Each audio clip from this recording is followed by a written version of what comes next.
Hello everyone, my name is Mark Sheets, and I have a subject I'd like to talk with you about, and it is how to win the heart of your children. And I was at an event recently talking to a sister there, and I shared some thoughts with her on how to work with children. She liked them a lot, and so I thought I would try to make this little video and share it with some other people, so maybe some others can think about things in a new way. And the problem is that a lot of parents are losing their children to the world. I think a lot of parents are not doing what they should to teach their children obedience and giving them the right kind of love and care. And a lot of parents just view their children as a bother. And so, if parents do these kind of things, then they're surprised when they lose their children to the world or to other influences. They really shouldn't be surprised if they don't use God's wisdom in how to work with their children. So, by the way, it's my first time doing a video like this, so I will try not to be nervous. I don't really like seeing myself in pictures or on video very much, but hopefully you can manage. So right now I'm on a trip to Texas, and I'm in a hotel here. I've just checked out and I'm ready to go to my next stop.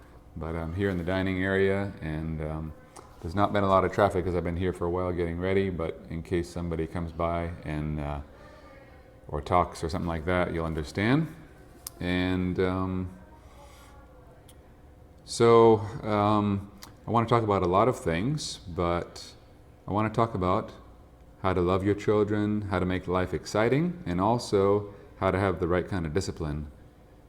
Because discipline is also very important. Your children have to learn obedience because the way they respond to you is most likely the way they're going to respond to God. So if they're not used to obeying you, when it comes time to hear the voice of God, they may not respond to God and obey Him the proper way. So, first of all, we're going to talk about, first I want to say who is this video for? And this video is for everybody that wants to watch it, but in order to do what I'm suggesting, you need to be born again. Why is that? Because if you're not born again, you don't have the tools, the equipment, the power you need to live a Christian life in the power of the Spirit. And the term born again, I think, has lost its meaning in our society. It's used so much in the evangelical world, but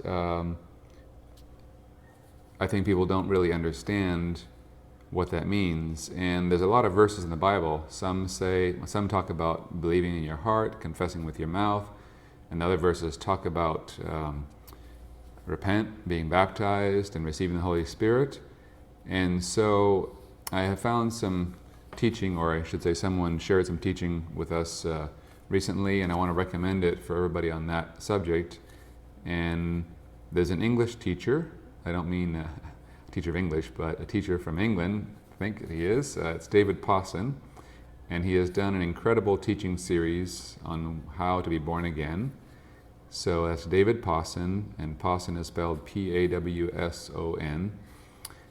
And you can just go to YouTube and search for David Pawson Born Again, and you can also go to his website, davidpawson.org. And of course, on YouTube is going to be videos, but on his website you can also get MP3 files to listen to in the car and bus and train. And it's really an amazing series of videos because he puts all those verses together and explains so many things. And he talks about how a person can be fully born again. And I'll give you a hint. It's not just by saying one little prayer. There's more to it than that. So I strongly recommend, if you don't know what I'm talking about, if you have not seen it, I recommend you watch it.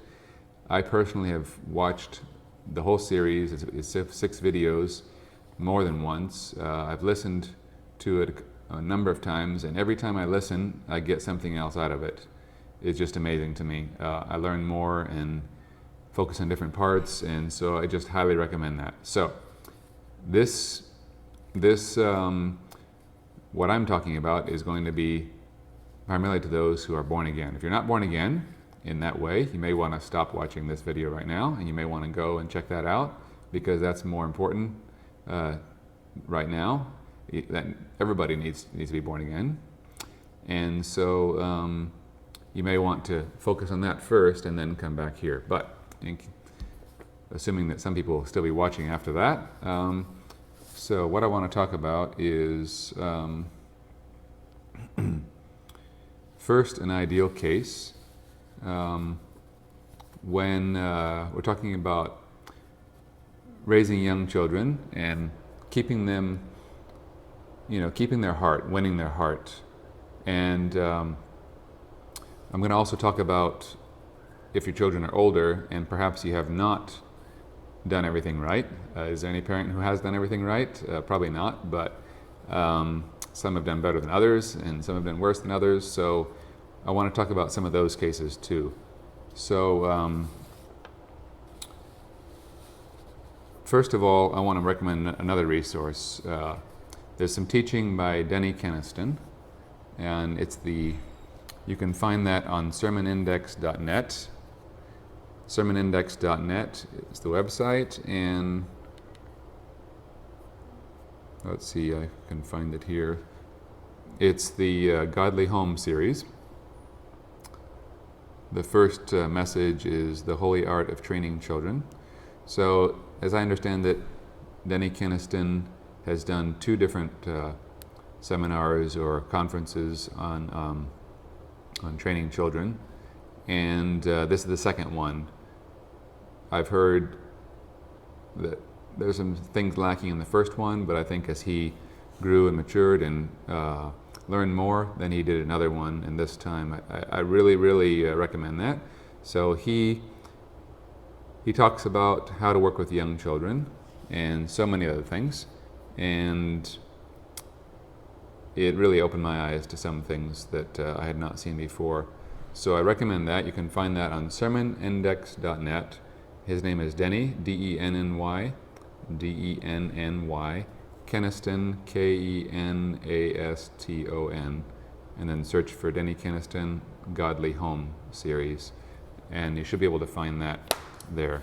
So one thing that he talks about is, for example, with a very young child, maybe 1 year or 2 years old, or less, probably, I'm not sure exactly how many, less than 2 years old, he starts out with specific lessons on teaching the child to obey. So first it's a game, and then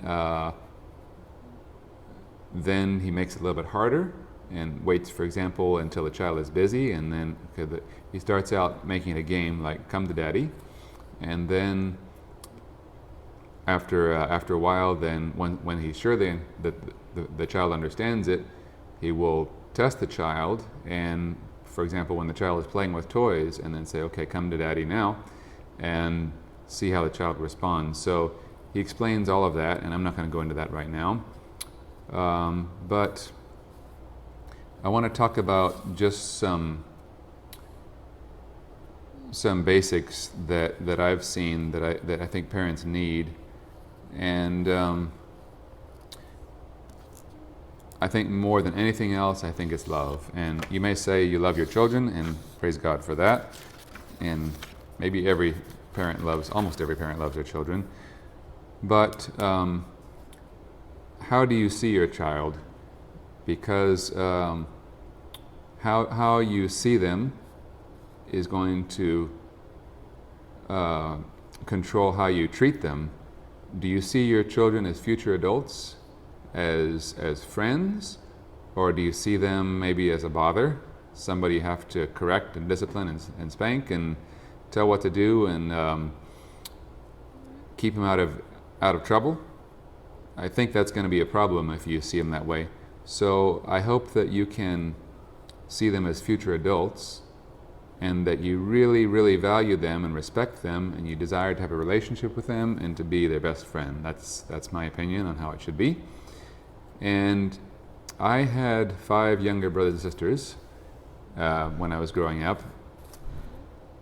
I have an older sister, and so I was the second child, and then 9 years later, another sister was born, and so 5 total were born after me, and the youngest one was 17 years after me.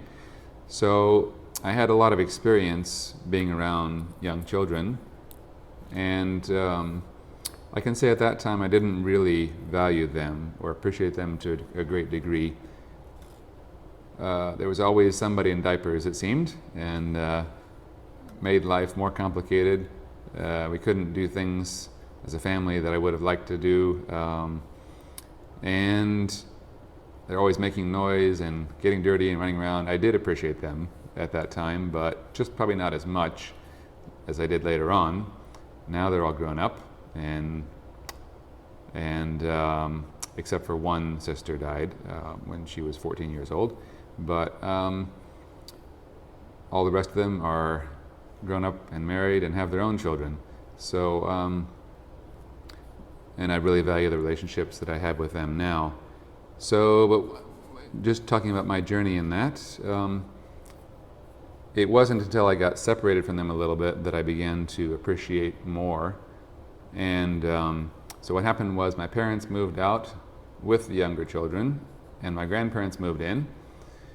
And that made it a little bit easier, I guess, in my life, a little bit less noisy and a little more peaceful, perhaps. But as there was more time separated from them, and I just began to see children in a different light, and began to really value children and see the treasure in them, and desire to have a relationship with them. So whenever I meet children in my journeys and traveling around, I always like to reach out to them and get to know them, and they sense usually very quickly that I value them and want to have a relationship with them, and they usually respond very well to me. So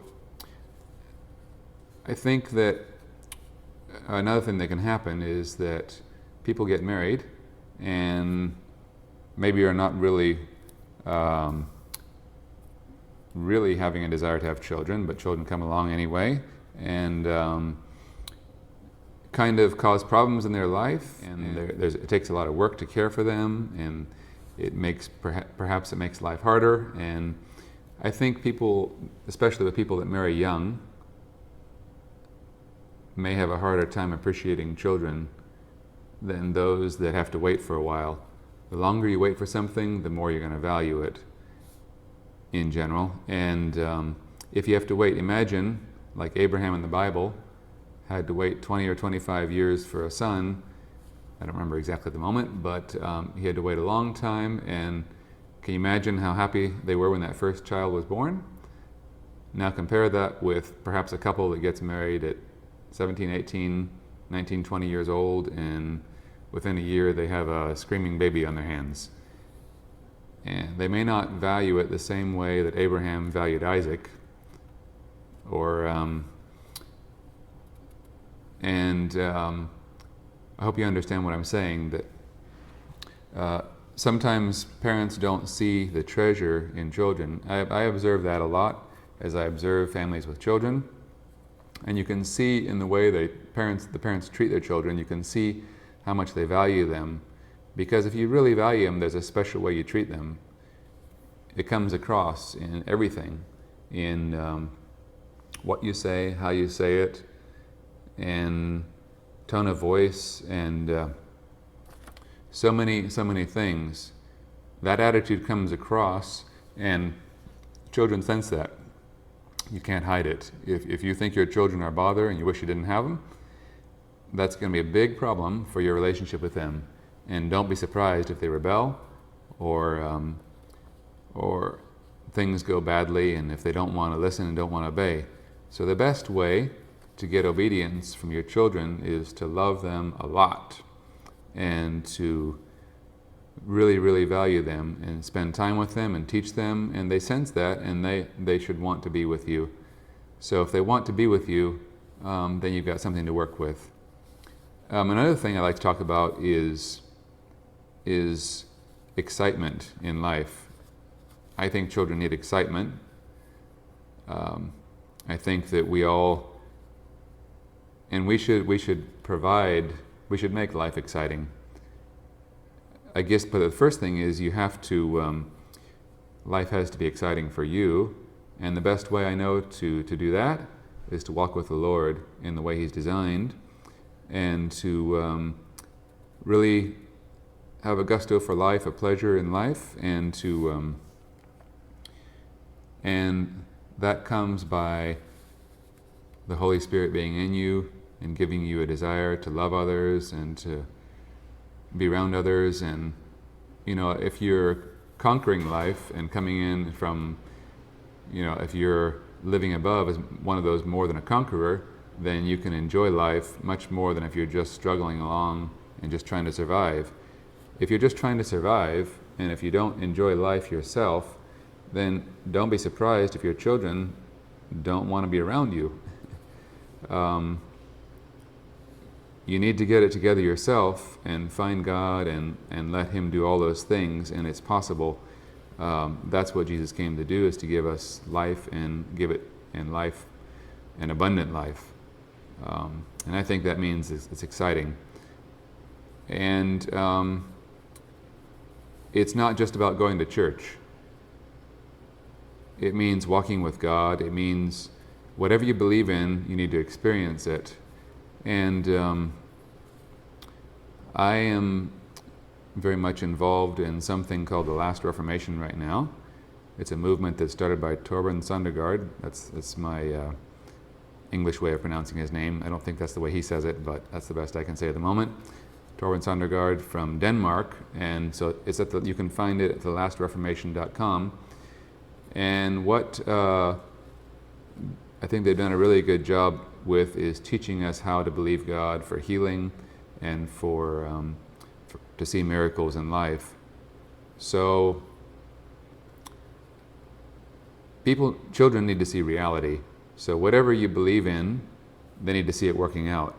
So if you believe in healing, you better see it working in your life. If you believe in prophecy, then learn to prophesy and desire the gifts of the Spirit. Don't teach them one thing and then live something else, because that's hard for children to comprehend, understand, and deal with. So you need reality in your life. If you want to keep your children in the Lord and keep their hearts for God, you need to have reality, excitement, and the power of God in your life, love, joy, peace, all the fruits of the Spirit. And just touching that a little bit more, I think a lot of people are trying to put on the fruits of the Spirit. It's sort of like trying to hang fruit on a tree, rather than the fruits of the Spirit coming out. If the Spirit is inside, then those fruits should be coming out. And I'm going to read to you Galatians 5. I'm used to using the New King James Version. I hope you don't mind that too much. I know there's different opinions on which version we should use. But Galatians 5:22 says, "But the fruit of the Spirit is love, joy, peace, long-suffering, kindness, goodness, faithfulness, gentleness, self-control. Against such there is no law. And those who are Christ's have crucified the flesh with its passions and desires. If we live in the Spirit, let us also walk in the Spirit. Let us not become conceited, provoking one another, envying one another." So, if the Spirit is inside, those things should be bubbling out of you. If the fruits of the Spirit are not bubbling out of you, then you need to go back to the source, and it's about getting a relationship with the Lord, getting close to Him, getting intimate with God, and loving Him more and more, so that your children see something attractive, so that they want what you have. If you don't have that fruit of the Spirit, if you don't have love, joy, peace, if you're always yelling at them and all you can do is correct them and say no, no, no, don't be surprised if you don't have a great relationship with them. That's hard for children to handle. So if you want to have a great relationship with them, I think there should be more positives than negatives, and just saying no, no, no is not going to be the best way to get that. Imagine if your children say, Daddy, can I have this? The answer, no. Daddy, can I do this? No. Daddy, can I do this? No. Daddy, can I? No. Daddy, no. Okay, you get the idea. If that's what your children experience from you, do you think when it comes to the time they have a choice of asking you, do you think they're going to ask you or just do what they want to do? When it comes time to choose the person they're going to love, if you don't have a really good relationship with them, do you think they're going to ask you for advice on who they should be with or not? You have to win their respect and love and friendship way before that time when those big decisions come, or you won't have a chance to have input in their life in those big decisions. So that's why I believe that parents should strive to be the best friend of their son or daughter. If your children are telling you their secrets, then you can be confident that they're going to talk to you about the important decisions in their life. If they're not telling you all their secrets, then just know that when it comes time for the big decisions, the important decisions, you're not going to have a chance to have much input on that. And then it's going to, if you come at that point and say, no, that person is not good for you, it's going to be to the child like, my mom and dad is always just trying to spoil my fun. They don't know anything. They don't know what's good for me. They're just always saying no, no, no, and I'm going to do what I want now. So I think it's possible to be your child's best friend. I think it's possible to win their heart, but you have to work on it as soon as possible. And so if you're born again, if you're walking in the Spirit, walking in the power of God, if you see treasure in your children, if you have an excitement for life, if you desire a relationship with them, if you just love being with them and spending time with your children and things are exciting, and if they're telling you their secrets and you communicate and explain things, then I think you have a pretty good chance of keeping your child's heart. And I want to say at this point, one thing my father did very well, I think, is that he always communicated with us very well. After dinner, we would often wash the dishes together. We didn't have a dishwasher, so that meant we could stand there side by side and one person would wash and the other person would dry. And we could talk, and there were many, many good conversations as we were working together. And so whenever there were big decisions to be made, he didn't just make them and tell us what we were going to do. He would talk them through with us until we agreed and saw what he was saying. And I think he always would win those conversations because I don't remember ever in that time period thinking that he was wrong and still believing he was wrong at the end of the conversation. So, and parents, you have that advantage, especially with younger children. If you communicate and explain things, you can really convince them to do a lot of things. And I think you should use that very carefully and teach them to serve God. And so another important thing is that your children cannot be first in your life. And even your family relationships cannot be first. God has to be first in your life. If God is first, then everything else can work out. You can't live for your family. If you live for your family, I think it's going to produce the wrong kind of attitudes in you and in them, because we're called to a life of sacrifice, laying down our lives. Jesus said, whoever saves his life will lose it. Whoever loses his life for my sake will find it. So what is your goal for your children? Is it to raise them up for God? if that's the case, then the very best thing you can do is live for God yourself, and explain to them, if you can't spend time with them as much as you would like to, explain to them why it is, and teach them to endure hardship and go through sacrifice for the kingdom of God and for Him. So set that example for them, and don't live for them, but they should really know that you love God first. Husbands love their wives second, and then the children come right after that. That's the way I see it right now. And then set an example for them and teach them day and night. You know, there's a verse in Deuteronomy that talks about teaching your children when you walk by the way and when you sit down, and you can find that. Basically, always looking for examples to teach them. And make sure if you have something to teach them, they're going to appreciate that. And so you can teach them to serve God, you can teach them to love God, and explain to them what life is all about. Okay? If you start that very early, hopefully you can keep growing and maturing and stay ahead of them. And as they grow up, you can teach them more and more. But that's going to happen as you're walking with God. If you're stagnant, if your heart is for the world and or more concerned about pleasure or your job or something else, then you're not going to grow in God like you need to grow, and you're not going to be able to give them what you need to give them. So I also want to say that you should guard them from the influence of the world as much as possible. Actually, I'm quite thankful that we did not have a TV in the house when I was growing up.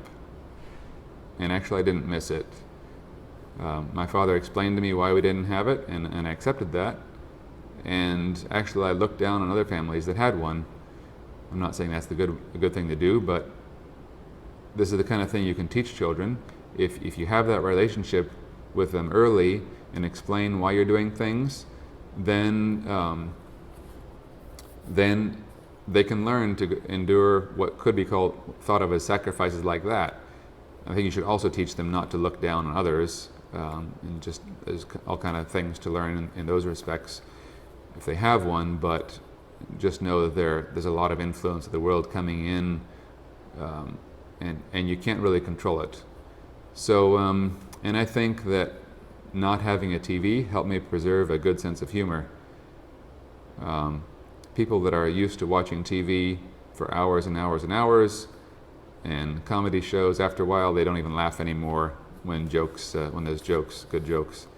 So that's my observation. And I also want to say to be careful about video games and phones with games. I don't really understand parents that let their children have the iPhone and play games on it.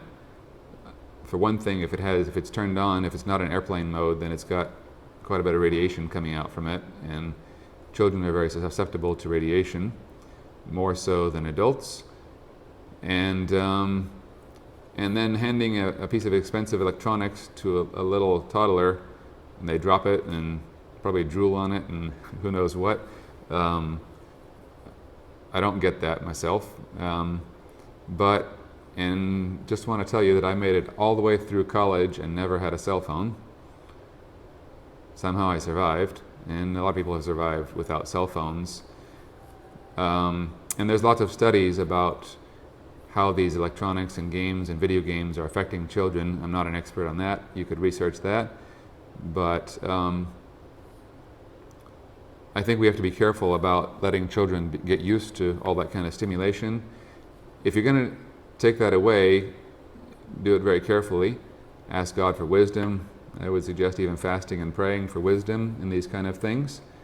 And just getting things back under control. And you need to provide something else.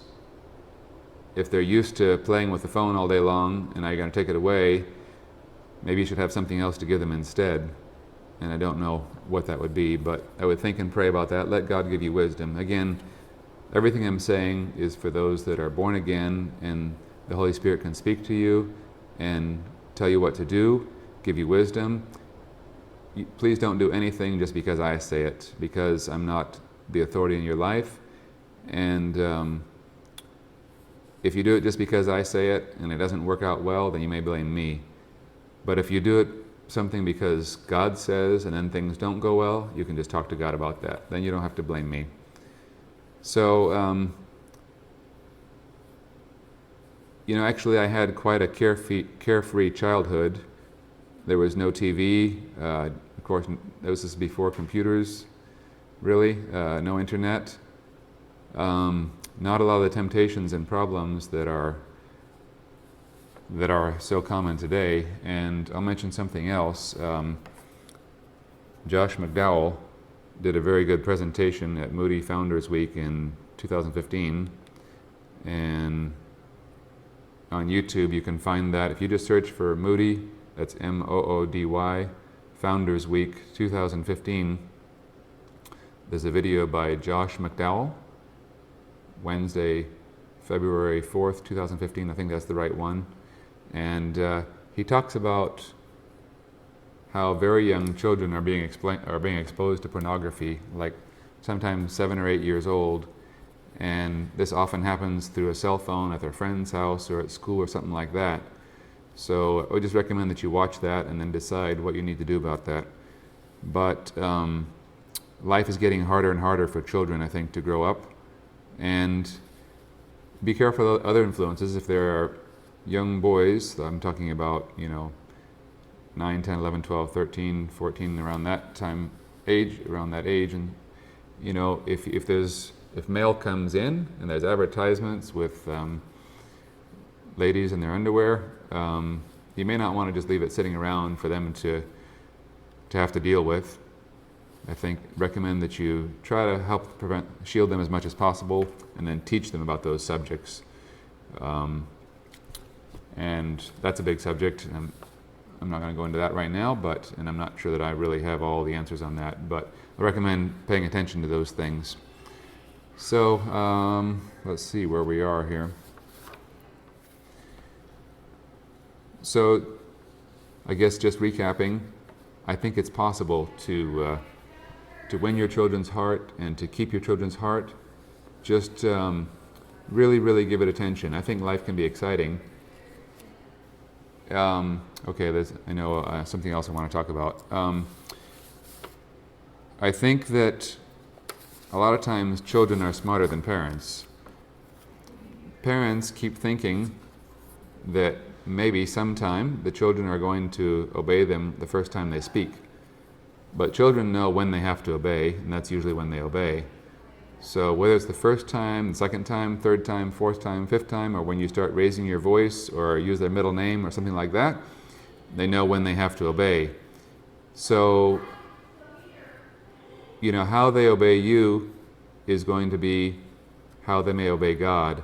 So if you want them to obey God the first time He speaks, I would recommend teaching your children to obey you the first time you speak.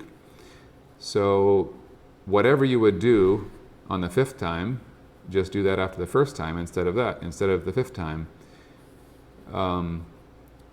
You can teach your children that even when you speak in a whisper, that if it's a command and you mean what you say, they can learn to obey that. It doesn't have to be by raising your voice.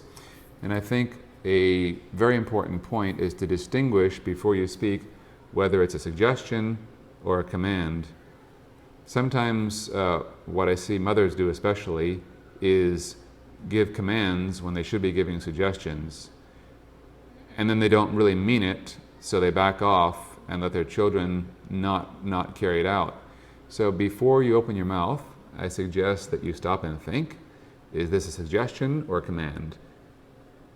If it's a command, then your children have to obey, and they have to obey the first time you say it. It needs to be clear. And that's going to be the best for everybody involved. It can keep you from getting frustrated and raising your voice, and they can learn to obey you, and it could save their life in a dangerous situation, and they can learn to obey God in the same way, because God wants us to obey Him quickly. And of course, the first time He speaks, sometimes we don't hear Him very well, but And that's another subject, but the better we learn to obey our parents, the better we're going to learn to obey God. So if you're going to give a command, don't give it unless you're going to follow it up, back it up, and make sure that it's carried out. If it's a suggestion, then make it a suggestion. Why don't you do this? Or, honey, I think it's about time to do this. Or, Johnny, playtime is almost over. I'm going to need you to get ready for dinner in a few minutes. Give them a little warning. And then when it's time to come, okay, it's time to wash your hands and come for dinner, make sure they jump up immediately and carry it out. And you can teach them to do this. Don't say the same thing 2 or 3 times. Make sure they hear you, and then make sure they obey. This is what you can teach them to do.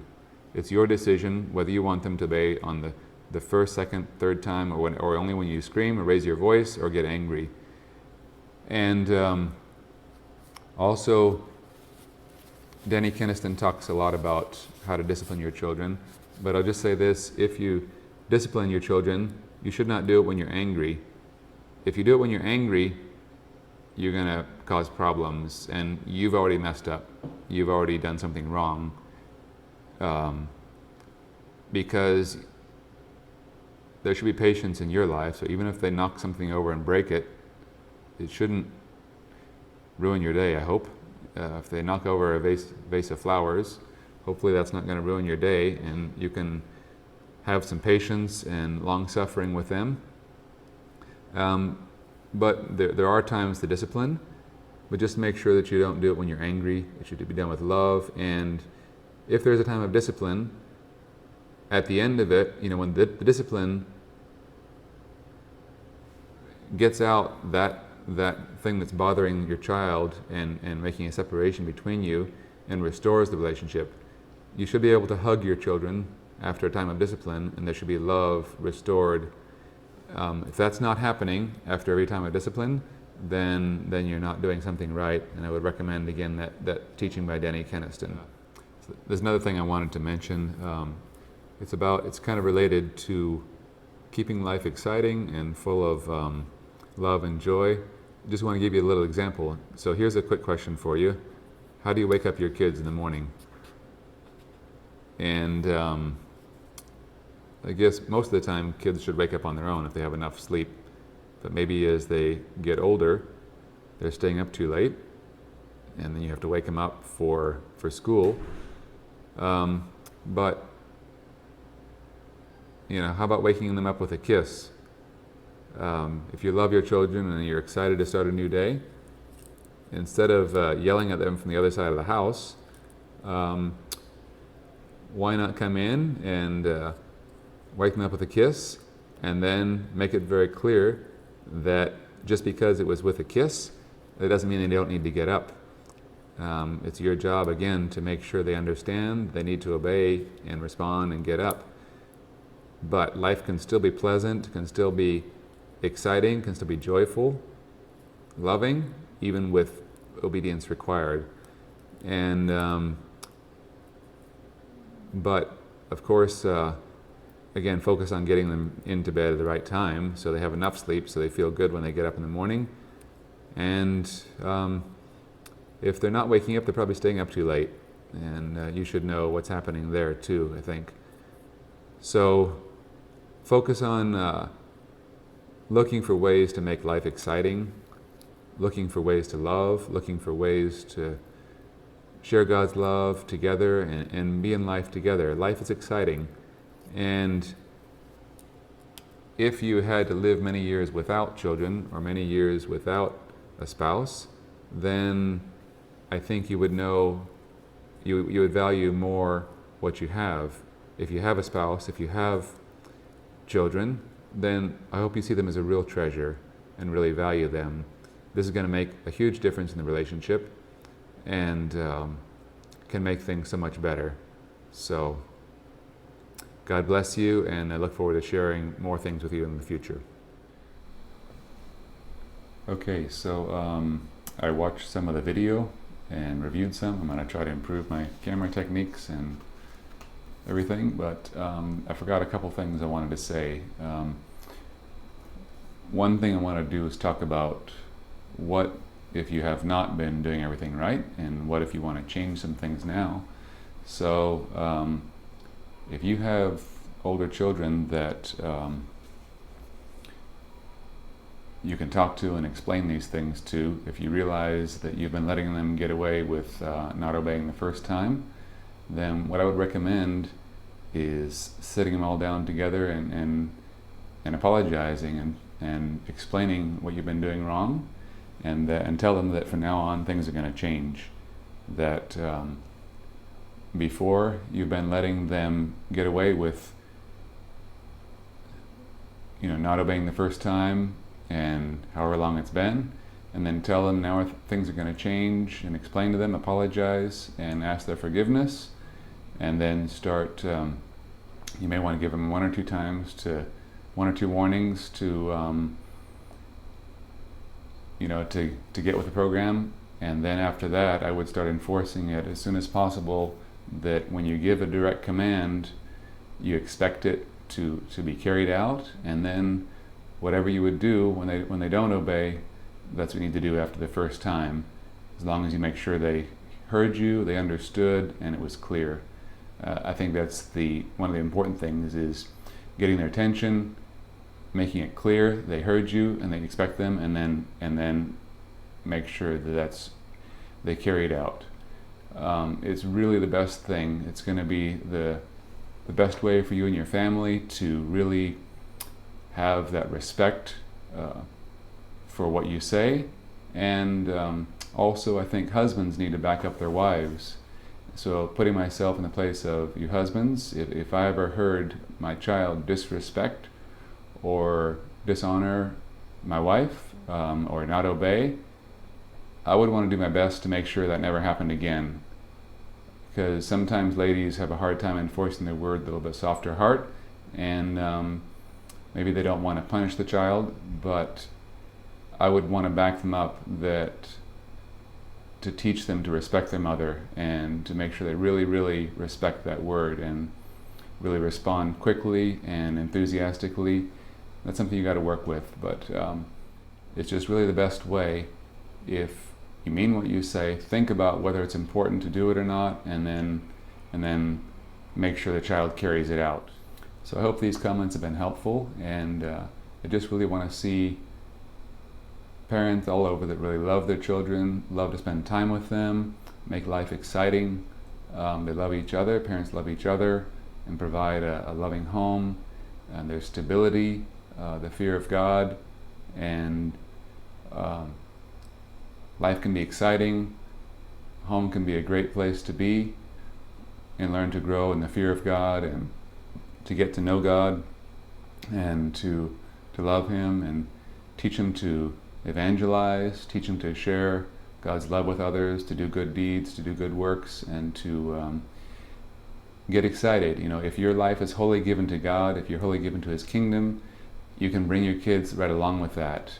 If you haven't done that, then just make a change right now. Fast and pray. Ask God for wisdom, so He can show you what to do. And if this is the most important thing in your life, then you can transfer that to your kids, and they're going to see a change in your life, and they're going to respect that. Don't be afraid to apologize. Don't be afraid to admit your mistakes. Tell them what you've done wrong, and kids will respect you for that, because they can see your problems. They can see your faults. The Lord said that whoever wants to be greatest should be the servant of all, and the one that humbles himself, God will lift up. God resists the proud, but gives grace to the humble. I'm thinking of a certain leader, and the more he humbles himself, the more I respect him. The more he admits his shortcomings, the more I realize that he's humble, and that gives me more respect. And because at least in Christianity, we don't look for proud people. We don't want proud people. We want people that are humble and love God, and don't think of something special, but just realize that God has done a great work in their life.